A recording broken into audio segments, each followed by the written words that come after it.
In at number 9, here we have Nazi Germany, where the Nazis had marched under red banners and flags. Okay, you see this plate, Scotty? It's red. Yet again, another fallacious argument. It doesn't matter about your stupid plate. It doesn't matter if it's the colour red. That wasn't the point. If you actually check the blog post, you will find the history yourself. The history of the red flag. This is part of recorded history. The symbol of red, the colour red, became part of their own. However, it wasn't just a case of, oh well, it was the colour red. This was the same stupidity that, of course, that Cameron came out with. That Cameron, or shall I call him Cammy-Abams, or whatever you want to call him, libertarian socialist rants, an oxymoron because he doesn't even understand the role of prices. This is the same thing.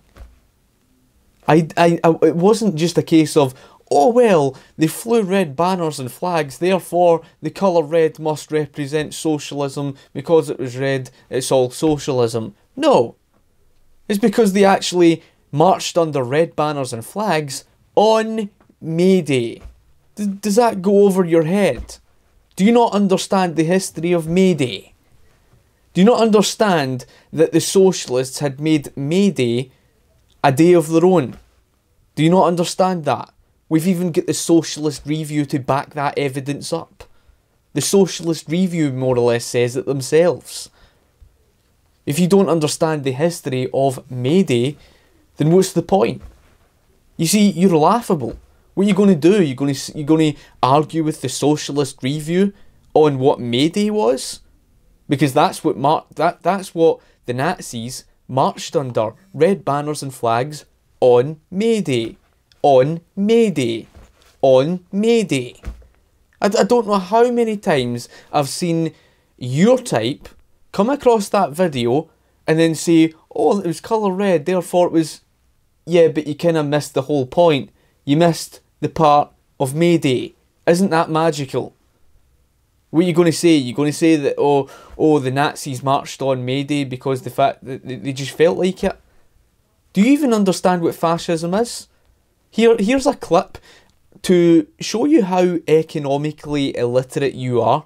A lot of times libertarians and supporters of the free market are called fascists, right? It's a stupid, inane remark to make. How could we possibly be fascists when fascism was developed specifically as an alternative to laissez-faire capitalism? That was expressly the goal of the thing. In other words, you're a joke. I'm no communist, I'll tell you that right now. I believe a man should own his own house and car and cow. I like this private ownership, I want to be left alone. Let the government run its business and let me run my own. In at number 8 we have the Nazi Germany propagandist posters. The Nazi Germany propagandist posters were very identical to the Soviet Union. You could barely tell a difference. Again with the similarities, they're all baseless, all of them. That's like saying, since my unified German flag looks like my GDR flag, that they are the same ideology. You see, people like you are what I call willfully ignorant. If you look at the Nazi propagandist posters and you look at the Soviet Union's posters, you'll see how identical they are. You'll see how identical they are. However, it's not really an important issue. It isn't really a big issue. But what you're doing is you're holding up a flag that looks absolutely nothing like the tricolour of the German national flag. It's just... I can't even comprehend how you even came to that. It's just beyond belief. You're staring at posters that look identical across the board. But you know what else you completely ignored? The fact that you saw the hammer and sickle on a German coin. And of course you ignore the fact the Soviet Union had the swastika as well. Isn't that magical? And at number 7 we have the evidence of a Nazi propagandist poster stating they hated capitalism. So this is one of the Nazi propagandist posters. In clear words it says Met Deutschland tegen het Kapitalism, which basically translated to with Germany against capitalism.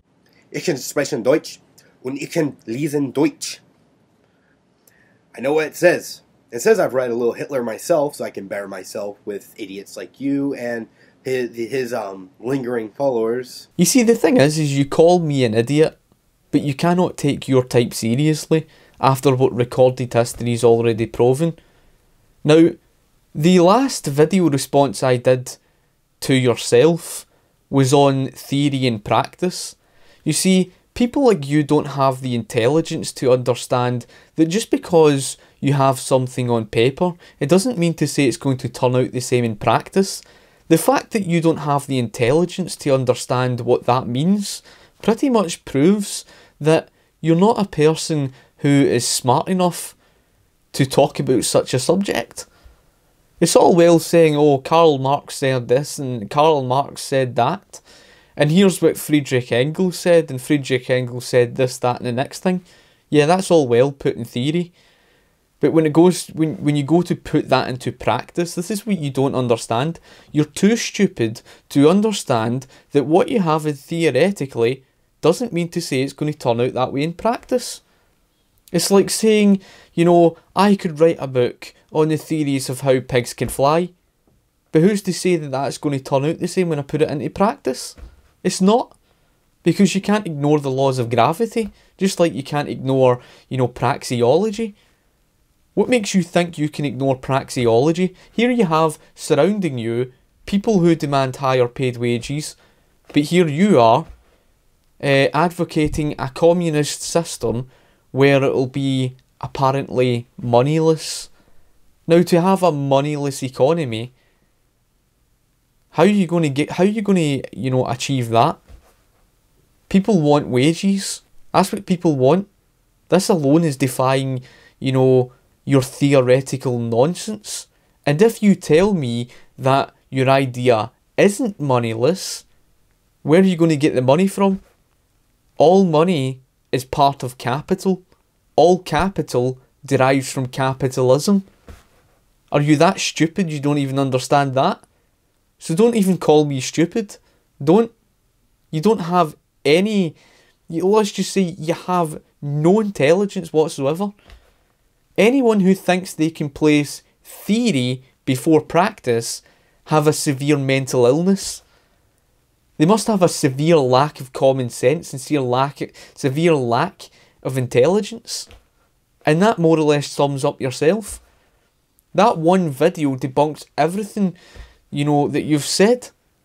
Because this is the problem. You think your theoretical nonsense is more important than what history's already proven. You think it's more important than practice. That's how deluded you are.